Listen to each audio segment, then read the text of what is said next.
Three short pieces. The first one is from my first short story collection, which is Feeding Strays, Lost in Press. It's called Fish Fishy. She is in the fish tank hiding from her husband. "Get your hands out of the water," he says. And she realizes that he can still see her even though her hands are plunged, so she dips down to her elbows. "You will mess with the pH balance." She lowers herself to the shoulders.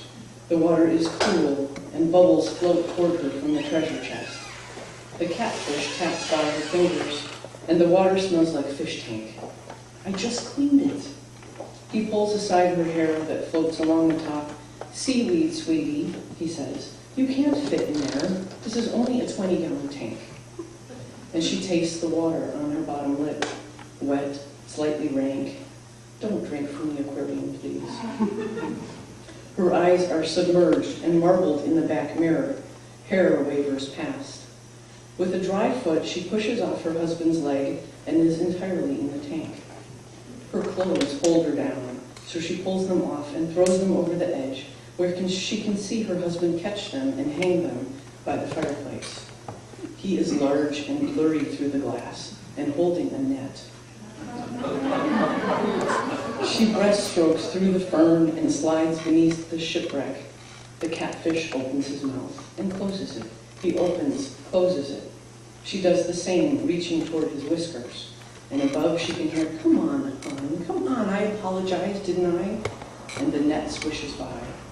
As she drifts underneath the fish, one leg wrapped around a fin, the other drifting lazily in the decorative rock.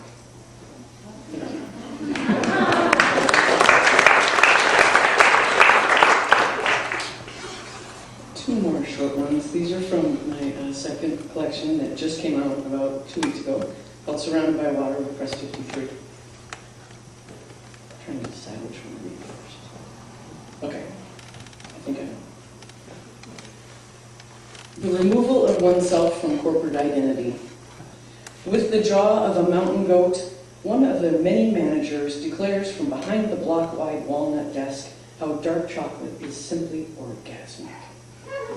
Knowing anything sexual can be deemed harassment, the women on the other side of the desk, which functions as a crevasse, separating importance from employment, they will titter, elbow, cross short-skirted legs. He has the kind of jaw that represents a full cooler of a man's beer, or a bucket of flat white paint. Something heavy, blockish, exaggerated, thrice broken. It is not a handsome face, but it is the jaw of the corporation, held above the collar of the company, rising over the shoulders of the department, and jutting far beyond the administrative assistants.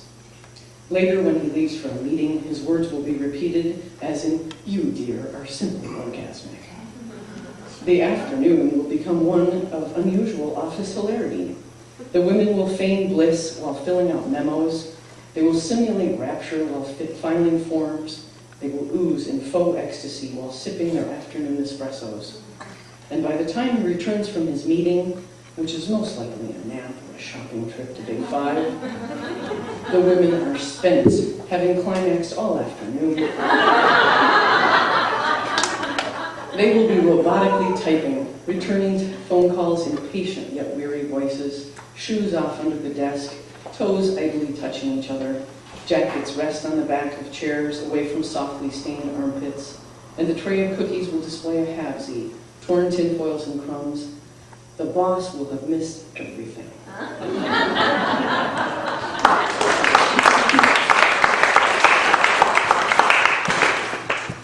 One last piece, inspired by a place up 101, a little farther north from here, called Feisty Robo.